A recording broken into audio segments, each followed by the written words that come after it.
आपने पिछले साल कितना रुपया कमाया? 4 लाख, 6 लाख, 10 लाख या 12 लाख? पर सवाल ये नहीं कि आपने पिछले साल कितना पैसा कमाया। असली सवाल तो ये है कि इस समय आपके पास ये पैसा है, क्या आपका वॉलेट अभी भरा हुआ है? आई नो बहुत से लोगों को ये सवाल कांटे की तरह चुभता है, बट ज्यादातर लोग अपनी करंट फाइनेंशियल सिचुएशन से खुश नहीं है और ऐसा होने का सबसे बड़ा रीजन है you don't know how to play the money game. आपको पैसों के 5 सबसे इंपॉर्टेंट नियम के बारे में कोई जानकारी नहीं है, जिसकी वजह से आपकी ये हालत है। आपके जैसे आज लाखों करोड़ों लोग हैं जिन्हें अच्छी नौकरी होने के बावजूद अपनी खुशियों के लिए उधार लेना पड़ता है। मिस्टर सैयद के साथ भी कुछ ऐसा ही हुआ। 2008 के अपने उस टाइम को याद करते हुए सैयद साहब बताते हैं कि जॉब होने के बावजूद उनके ऊपर 30 लाख का कर्जा चढ़ चुका था, जिसको वो बड़ी मुश्किल से अपने परिवार और अपने पड़ोसियों से छुपा रहे थे। और उनके मन में ये थॉट आ रहा था या तो वो मुंबई छोड़कर चले जाएं और या फिर लाइफ के साथ कोई सीरियस स्टेप ले लें। अब चाहे 2008 हो या 2024, एक मिडिल क्लास की कंडीशन आज भी वैसी ही है। वो चाहता तो है वर्ल्ड टूर करना, बड़ा घर लेना, लग्जरी लाइफस्टाइल जीना, पर आखिर कैसे? पैसा तो है नहीं। ऐसे में एक मिडिल क्लास इंसान के पास 2 रास्ते होते हैं। पहला कि वो सब कुछ इग्नोर करके लोन वोन लेकर लाइफ मजे में एंजॉय करे, या तो दूसरा कि सब कुछ काट कर बचत करे, लाइफ ना जिए और एक एक पैसा बचाने पर ध्यान दे।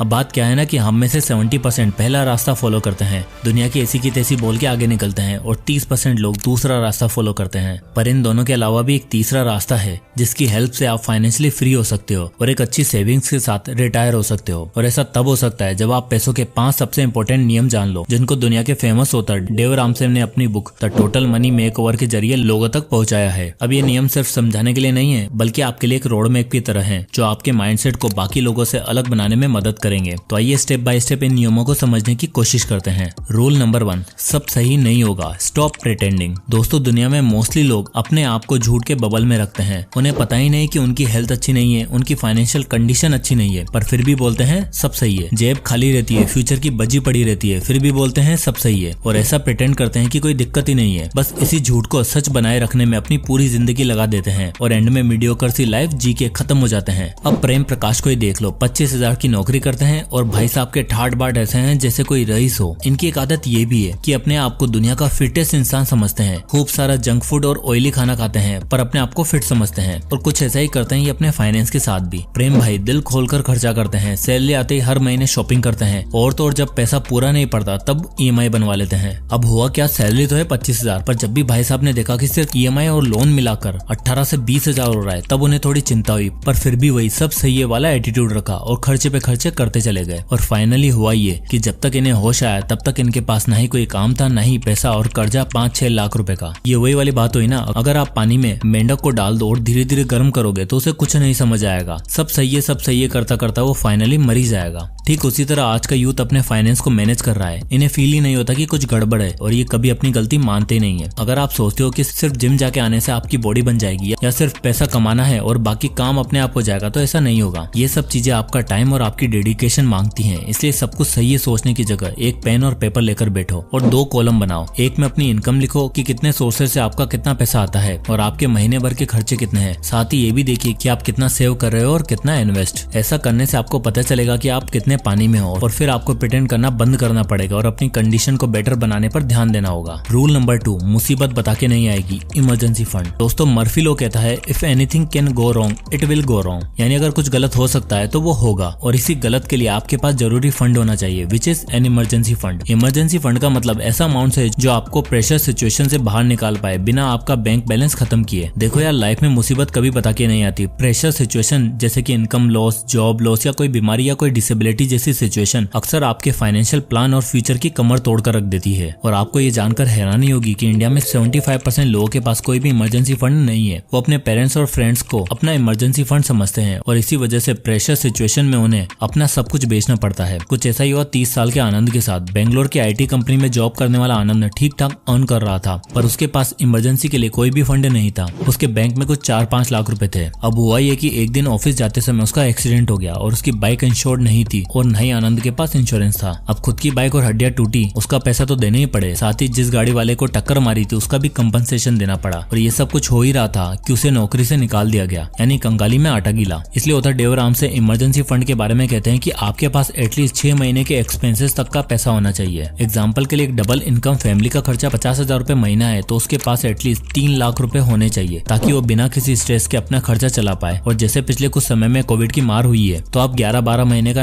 इमरजेंसी फंड भी बना के रख सकते हो। इसके लिए आपको सबसे पहले टारगेट सेट करना है, फिर उसमें थोड़ा थोड़ा करके 1000, 2000, 5000 करके बचाओ। इसको आप मंथली बजट का पार्ट बनाओ। फिर इन पैसों को ऑटोमेट करो, जिसके लिए आप सेपरेट अकाउंट भी खुलवा सकते हो या हाईली लिक्विड फंड में इन्वेस्ट कर सकते हो। ध्यान रहे, इसको आप इन्वेस्ट पर्पस से ना देखें और इक्विटी स्टॉक्स में इन्वेस्ट ना करें, क्योंकि इमरजेंसी के टाइम पे आपको इमीडिएट ही इन पैसों की जरूरत पड़ सकती है। इसलिए बेस्ट ऑप्शन है आप एक एफडी खुलवा सकते हो और जरूरत के टाइम पे आपको अपना मेन बैंक अकाउंट भी नहीं छेड़ना पड़ेगा। Rule number 3, debt free life जियो। देखो, अब मैं आपको ये तो कह रहा हूँ कि आपको लोन नहीं लेना, फाइनेंस को मैनेज करके चलना है, पर क्या है ना, आज की डेट में लाइफ उतनी आसान है नहीं, और आज की डेट में ना चाहते हुए भी आपको बड़ा नहीं तो छोटा लोन लेना ही पड़ता है। कुछ शौकिया जो हैं उनके लिए तो बहुत दिक्कत है, लेकिन फाइनेंशियली अवेयर लोगों को ये समझना चाहिए कि लोन लेना प्रॉब्लम नहीं है, उसे सही टाइम पर रीपे न कर पाना प्रॉब्लम है, जिसमें हम अक्सर इसलिए फेल होते हैं क्योंकि हमारे पास कोई शॉर्ट प्लान ही नहीं है, कोई मेथड ही नहीं है जो हमें डेट फ्री कर दे। वेल, समस्या है तो समाधान भी होगा, और इसका सोल्यूशन है स्नोबॉल मेथड। यहाँ आपको ये समझना होगा कि जिस तरह एक छोटे से स्नोबॉल को आप ऊपर से जब नीचे छोड़ते हो, तब नीचे पहुंचते पहुंचते वो बड़ा होने लगता है और बहुत बड़ा हो जाता है। ठीक उसी तरह आपको भी स्टेप बाय स्टेप छोटे से बड़े क्रम में अपना डेट पे ऑफ करना है। डेव रामसे जब खुद बैंकरप्ट हुए और खुद अपने आप को कर्ज में डूबा पाया, तब उन्होंने इस स्नोबॉल मेथड को फॉलो किया, क्योंकि उनका मानना है कि एक आदमी चाहे फाइनेंशियली फ्री हो जाए, लेकिन ये डेट का बबल उसे कभी फ्री नहीं होने देता। आई एम श्योर आप में से कई लोग ऐसे भी होंगे जिनके ऊपर 1 या 2 लोन तो जरूर होंगे। और एक बात जरूर ध्यान रखो, आपका जो टोटल लोन है वो आपकी इनकम का 30% से ज्यादा नहीं होना चाहिए, और अगर है तो आप फाइनेंशियली आउट ऑफ शेप हो, और ये आपके लिए वेकअप कॉल है स्नोबॉल मेथड का यूज करने का। तो मान लो आपके ऊपर इस समय टोटल 3 लोन चल रहे हैं। पहला अपने दोस्त का 30,000 रुपए का, दूसरा फोन का 1 लाख रुपए का, और तीसरा कार लोन 5 लाख रुपए का। तीनों लोन को असेंडिंग ऑर्डर में लिस्ट करने के बाद अब स्नोबॉल मेथड में आपको करना क्या है कि आपका जो सबसे छोटा लोन है उसे सबसे जल्दी खत्म करना है। जैसे कि आपको जो अपने दोस्त का 30,000 रुपए वाला लोन है उसे जल्दी से जल्दी खत्म करना है। फिर उसके बाद आपने जो अपने फोन के लिए 1 लाख रुपए का लोन लिया है उसे खत्म करना है, और सबसे एंड में कार का लोन रीपे कर देना है। अब इससे होगा ये कि जब सबसे पहले छोटा लोन खत्म हो जाएगा तो आपको एक सेंस ऑफ सेटिस्फेक्शन मिलेगा कि आपके ऊपर 3 नहीं केवल 2 लोन बचे हैं, और आप ज्यादा से ज्यादा पैसा बचाकर आराम से बड़े लोन को भी जल्दी रीपे कर दोगे। Rule number 4, the 15% rule for retirement. अब जब आपके रास्ते में डेट नाम का सबसे बड़ा पत्थर हट जाए तो आपको अगला कदम रखना है अपने बेटर और सिक्योर फाइनेंशियल फ्यूचर की तरफ, यानी आपकी रिटायरमेंट, आपकी फैमिली की सेफ्टी और अब बच्चों की एजुकेशन पर। अभी तक मैंने आपको सभी चीजें रीजनेबल कही और ऐसे स्टेप्स बताए हैं जो सच में आसान है, पर यहाँ मैं आपसे थोड़ा ज्यादा और थोड़ा अनरीजनेबल कमिट करने के लिए कहूंगा, और वो है अपनी इनकम का 15% इन्वेस्ट करना, ताकि रिटायरमेंट तक आपके पास एक अच्छा खासा अमाउंट हो जो आपकी लाइफस्टाइल और बच्चों की एजुकेशन आराम से फंड कर सके। देखो, ऑथर डेव रामसे कहते हैं कि हमें हमेशा एक गोल फिक्स करके इन्वेस्ट करना चाहिए, एक डिजायर नंबर हो जो आपको सच में फाइनेंशियली फ्री बना दे। अब कुछ लोगों के लिए वो 1 करोड़ होगा, कुछ लोगों के लिए 50 करोड़, तो कुछ लोगों के लिए 100 करोड़। पर इन्वेस्ट करते समय आपको ये जरूर ध्यान रखना है कि आप जिस गोल के लिए इन्वेस्ट कर रहे हो बड़ी ट्रूली और फेयरली उसमें इन्वेस्ट करते जाओ जब तक वो गोल अचीव ना हो जाए। क्योंकि मैंने ऐसे बहुत से लोगों को देखा है जो कहते हैं यार अपना पैसा ही तो है, बात की बाद में देखेंगे, और अर्ली विड्रॉल कर लेते हैं। और ऐसे लोगों को बाद में रिटायरमेंट के टाइम पर बड़ी दिक्कत आती है, क्योंकि अब वो अपनी यंगर जनरेशन पर बोझ बन जाते हैं और उनके सपोर्ट के लिए कुछ नहीं दे पाते। इसलिए इट्स बेटर टू इन्वेस्ट 15%। अब 15% ही क्यों, तो उसके पीछे का एक रीजन है। देखो, आपका गोल सिर्फ रिटायर होना नहीं है बल्कि अर्ली रिटायरमेंट होना चाहिए, और वैसे भी कौन चाहेगा कि 60 साल की उम्र तक सुबह 9 बजे उठकर ऑफिस जाएं और काम करें। इसलिए एक अमाउंट सेट करो और उसके लिए आज से ही इन्वेस्ट करो। अब मान लेते हैं कि आपको 1 करोड़ की वेल्थ बनानी है, उसके बाद आप रिटायरमेंट ले लोगे, तो मान लो आपकी इनकम अगर 30 से 40 हजार रुपए है, जिसका 15% होगा लगभग 6,000 रुपए। अब आपको ये 6,000 रुपए हर महीने SIP के थ्रू इंडेक्स फंड में इन्वेस्ट करने हैं, जहां से आपको 13% तक का रिटर्न मिल जाएगा। साथ ही साथ एक्सपीरियंस लेते लेते आपकी सैलरी भी इंक्रीज होगी, तो आपको हर साल 15% से स्टेप अप भी करना है। और आप देख ही सकते हो, ऐसा करने से मात्र 15 से 17 साल के अंदर आपके पास 1 करोड़ 13 लाख रुपए की वेल्थ हो चुकी होगी। एंड आई गेस ये वेल्थ आपकी रिटायरमेंट और आपके बच्चों के अच्छे भविष्य के लिए एनफ होगा, वो भी मात्र 17 सालों में। तो अगर आप आज 22 साल के हो तो 39 की एज तक आप रिटायरमेंट का सोच सकते हो। और लास्ट और सबसे main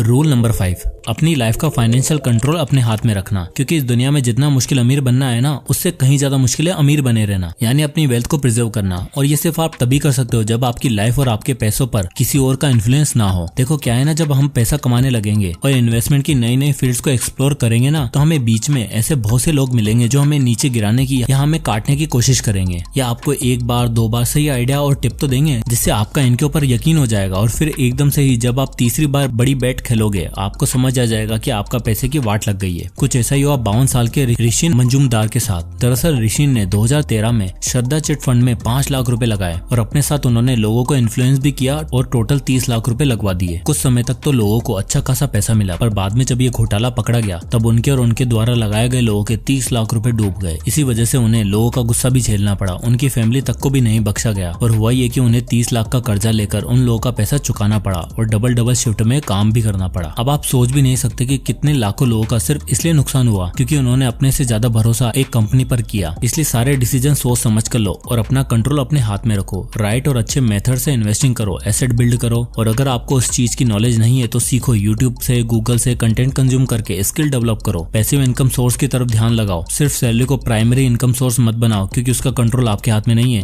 real estate, property, small scale business, online store, investing जैसे पैसिव इनकम आइडियाज ढूंढो जो आपको खुद से पैसा कमाना सिखाएंगे। अपना एक गुरु बनाओ, उनको स्टडी करो, उनका पैटर्न फॉलो करो। ये व्हाट्सएप और टेलीग्राम के जो सो कॉल्ड गुरु है ना, उन पर विश्वास मत करो। ये सब सिर्फ आपको नोचने बैठे हैं और सही मायनों में वेल्थ बिल्डिंग उसे कहेंगे जब आप अपने एसेट के एक एक रुपए के लिए हर छोटे बड़े डिसीजन के लिए खुद मेहनत करोगे। खुद एक ऐसा फाइनेंशियल रोड मैप बनाओगे जिस पर चलकर आपको, आपके परिवार को और समाज को आप पर गर्व होगा। आप चैरिटी कर पाओ, डोनेशन दे पाओ, जरूरतमंद लोगों की मदद कर पाओ। वही होगा आपका सही मायनों में टोटल मनी मेकओवर। तो दोस्तों, आई होप की वीडियो आपको पसंद आया होगा। अगर ये वीडियो पसंद आया हो तो इस वीडियो को लाइक करो, ज्यादा से लोगों तक शेयर करें। इसी तरह के वीडियोस के लिए चैनल को सब्सक्राइब करना ना भूलें। तो मिलते हैं नेक्स्ट वीडियो में, तब तक के लिए जय हिंद।